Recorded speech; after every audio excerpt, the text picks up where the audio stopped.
दुल्हा दुल्हन के शब अरूसी के कमरे और इसके फर्नीचर के इंतखाब पर खुसूसी तवज्जो देनी चाहिए। ये एक ऐसा कमरा होना चाहिए जहाँ से आवाज़ दूसरे कमरों तक ना पहुँच पाए। ये बात सब पर आया है कि मुबाशरत के दौरान आवाज़ें जज्बात में हिजान पैदा करती हैं। एक नए शादीशुदा जोड़े पर इस खौफ का बहुत ही बुरा असर पड़ता है कि इनकी आवाज़ें और लोग भी सुन लेंगे। ये खौफ इनके जज्बात को सद कर देता है। बाज़ औक़ात आवाज़ों पर इख्तियार नहीं रहता। ऐसी सूरत में मौसीकी से इस्तेफादा किया जा सकता है ताकि हर किस्म की आवाज़ें मौसीकी की आवाज़ में दब जाएं।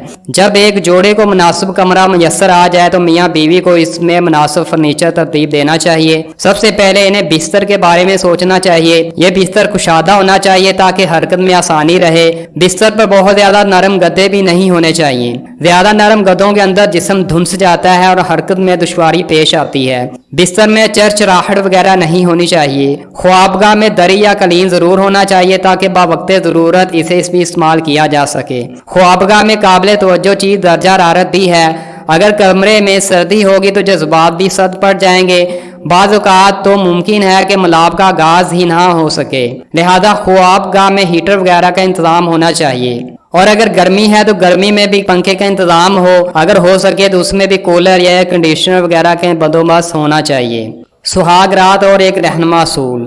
औरत की जिनसी कशिश मर्द में जिनसी तहरीक पैदा करने का सबब बनती है। मर्द जब औरत की तरफ देखता है तो उसके नाजो अंदाज, चेहरे के तासरात या इसकी मखसूस हरकत और सकनात इसके जज्बात में हिजान पैदा कर देती हैं। कभी इसकी आवाज़ या खुशबू और कभी बोलते या बात करने का अंदाज मर्द के जज्बात को तहरीक देता है। इसी तरह औरत मर्द की मर्दाना खसूसियात में दिलचस्पी रखती है, जिनमें मर्द की जिस्मानी ताकत, मर्दाना वजाहत या इसकी तमाम आदात और बर्ताव शामिल हैं। औरत को देखने से मर्द के अंदर जो जज्बात और एहसास जागते हैं वो इसको इस बात पर उभारते हैं कि देखने की हद से बढ़कर जिस्मानी राब्ता कायम करे।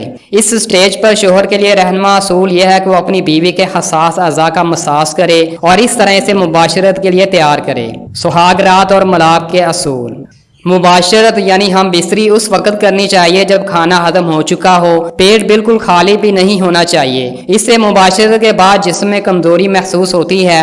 ग़िज़ा से मैदा पुर होने की सूरत में पेट की बीमारियां जन्म लेती हैं। पेशाब वगैरह की हाजत हो तो इससे फारग हो लेना चाहिए। बीमारी की हालत में मुबाशरत हम बिस्तरी करना बीमारी में और इजाफा करता है। इससे दिगर बीमारियों और कमजोरी के लाहिक होने का खदशा होता है। इसी तरह खौफ और परेशानी की हालत में मुबाशरत नामर्दी को जन्म देती है। हकीकत तो यह है कि खौफ बजाय खुद अज़ू में मुकम्मल इंतशार पैदा नहीं होने देता और तबीयत मुबाशरत की तरफ रुजू नहीं करती। मुबाशरत मुकम्मल आज़ादी और बेफिक्री के माहौल में करनी चाहिए और जब तक मुबाशरत की हकीकी ख्वाहिश ना हो और मुकम्मल इंतशार और सख्ती ना हो, मुबाशरत से ग्रेज करना चाहिए। नशा की हालत में मुबाशरत करने से जिस्म में बहुत ज़्यादा कुव्वत और हरारत खारिज होती है, जिससे बाद में बहुत ज़्यादा कमज़ोरी पैदा हो जाती है। इसके अलावा जोड़ों की बीमारियों का भी खतरा होता है।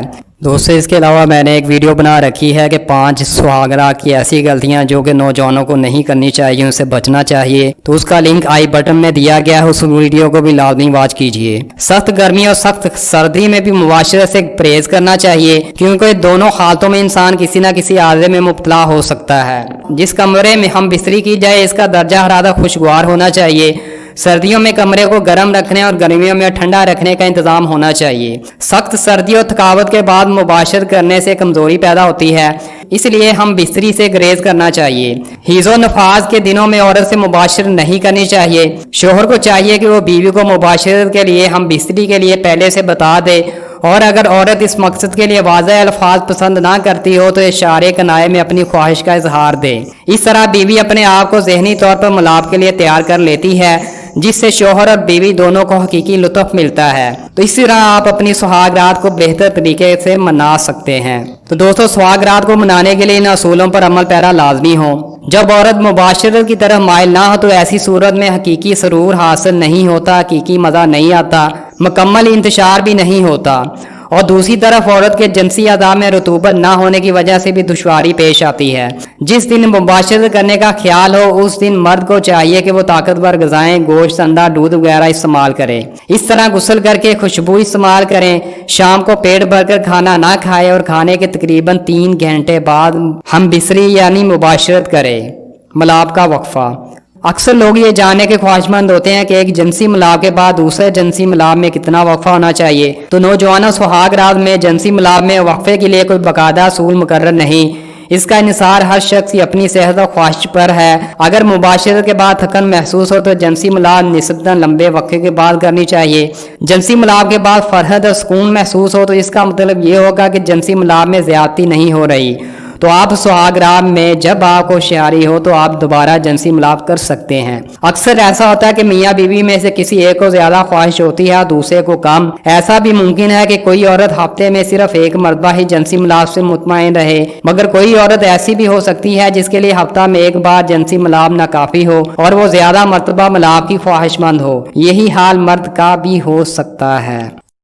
व्यूअर्स, अगर ये वीडियो आपको पसंद आई हो तो प्लीज़ इसे दोस्तों से शेयर करें और इसे लाइक और कमेंट करें। इसके अलावा इस तरह की मुफीद वीडियो को देखने के लिए मेरे चैनल बदलो खुद को सब्सक्राइब करें। साथ ही बनी हुई बेल को प्रेस कर दें ताकि आने वाली वीडियो का नोटिफिकेशन आप हासिल कर पाएं।